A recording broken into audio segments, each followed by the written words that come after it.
What's up, guys? Welcome back to my channel. Hey, please like, subscribe. If you've already liked, if you've already subscribed, thank you. And if not, why? What's going on there? Huh? Why? Why not? Just say yes to life. Just say yes. That's me trying to control you through the screen. So I might be about to break some hearts here.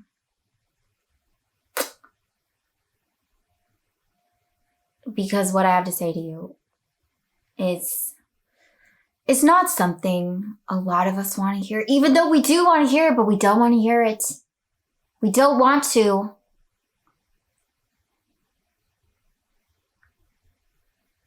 You're not special. You're not. I'm so sorry. You're just not. I'm not.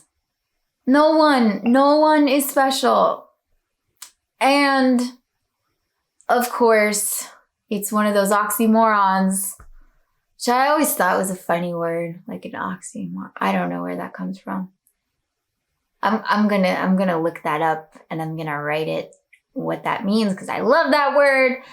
The oxymoron is because no one is special, everyone is special. Because everyone is doing this thing, this being alive, completely uniquely. Completely. Like, if you try to completely imitate another person, you can't do it. Even Dan Carlin can't do it. Is that his name? You know, no one can do it completely.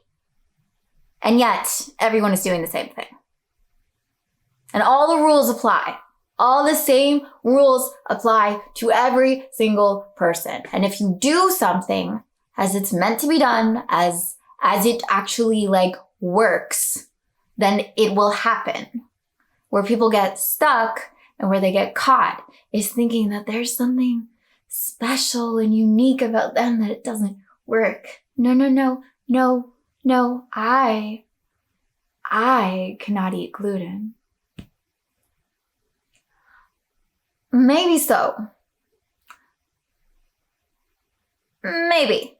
But chances are, if another human being can tolerate gluten, it's possible.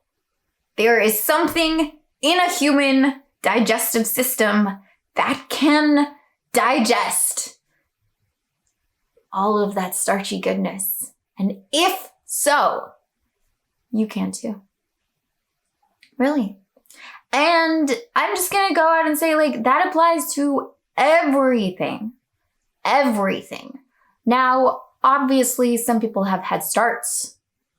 And some people maybe are just more biologically prone towards certain things. You know, there might be more difficulty depending on the path that you take. If you're 5 feet tall, I don't know why why are so many examples about basketball? But anyway, maybe you're 5 feet tall and you're like, I want to be a basketball player. And really, you're 93 too. I want to be a basketball player. You know, it's gonna be something to slam dunk. But can it be done? You know, jumping, right?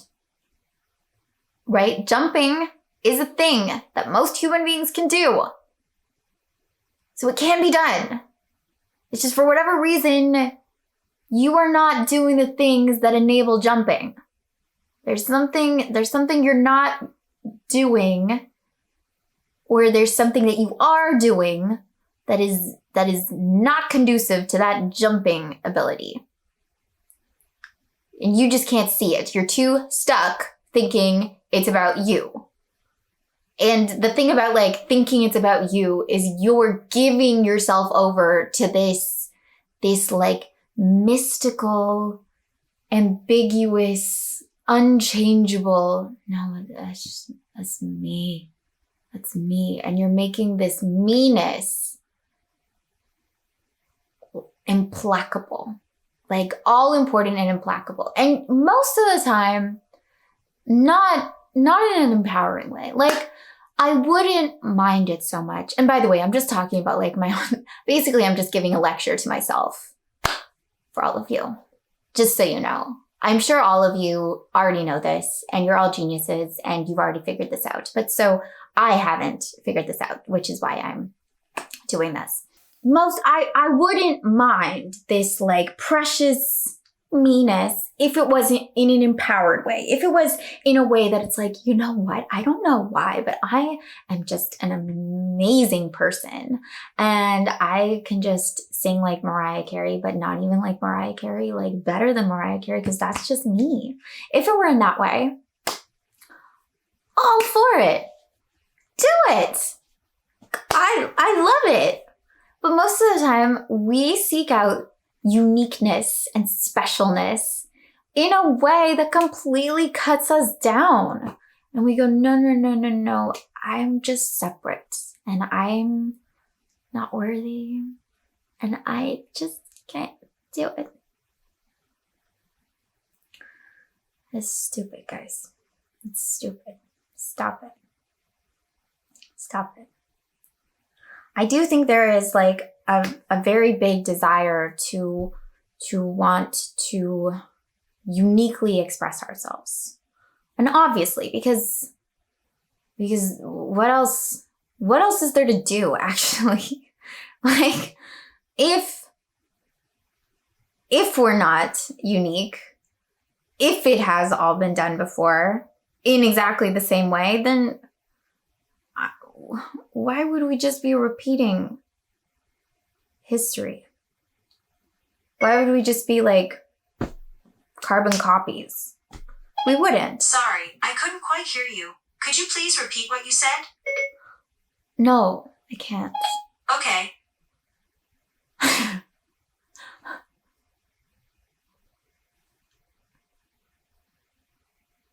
emphasized my point so much. Okay, so exactly that. Like, no moment can be repeated and no person can be repeated, right? And that's something that we all just like innately know. And so we're all very adamantly like trying to be ourselves, meaning like we're trying to be this unique expression of life.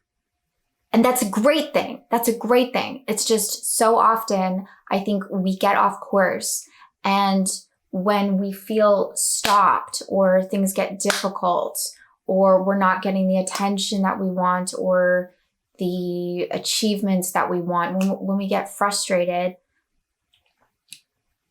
we think that the path to that unique expression can't be in a good sense. And so it's much easier to express it in a negative way. And people are much more accepting of that too. Like, hey, society will welcome you with open arms if you're willing to honestly and wholeheartedly embrace, I'm just a bad person or whatever it is. Like, people are like, yes, good for you for being so vulnerable with your flaws. And yeah, like, I'm all for flaws. But the problem is we see them as flaws. So it's like, yes, good for you for not thinking you're the greatest. And now we can all just be human messes together. And it being a flaw is just completely an interpretation. And people know this. They know that like when you embrace your flaws, they actually become assets. But, that can be true for everything. And we don't have to like lower ourselves. We don't have to lower ourselves to see that they're assets. We don't have to go through that like, let's just stick to something very obvious, which is kids, if they can't get attention For all the good things they do, they'll get attention for the bad things.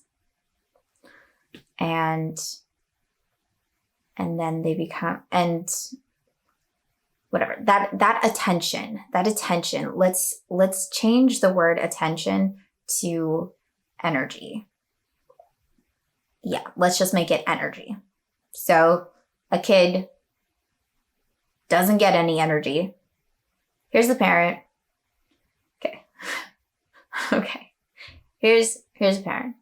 Here's a kid. And the kid's like, look at me, I'm just amazing and beautiful, and I love things so much. And the parents like can't care less, because they're just dealing with their own shit, and they're like, they're dealing with their own stuff.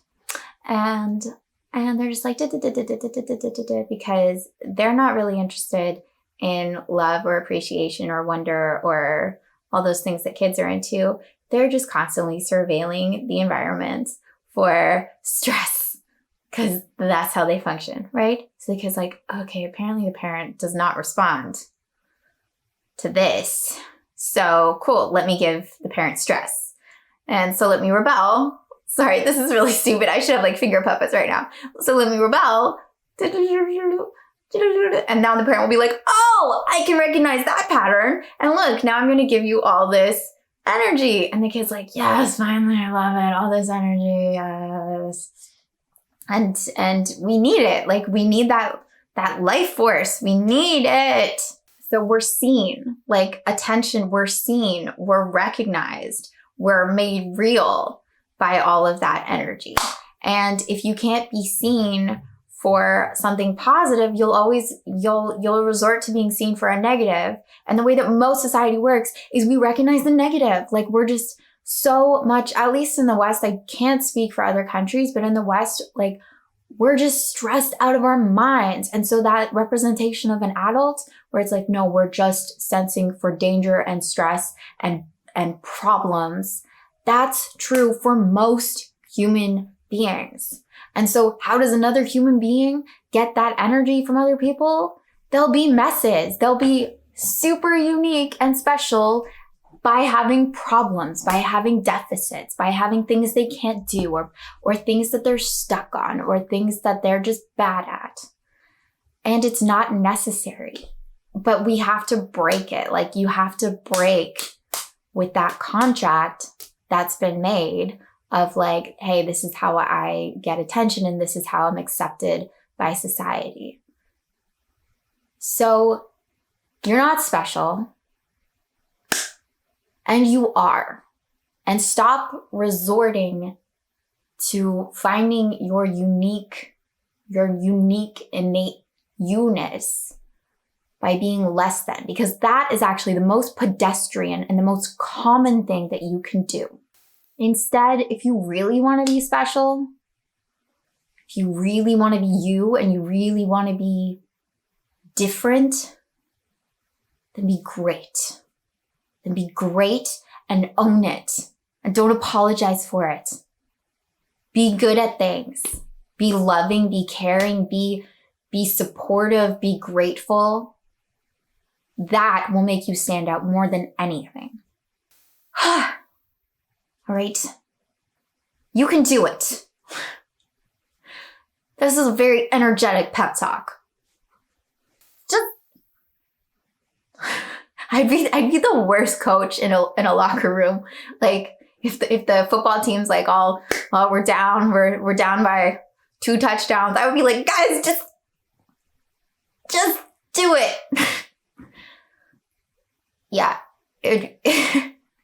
Like the violins they're playing up. I believe in you. That's my halftime speech. But I do. I'm going to Atwater Market again today. I am.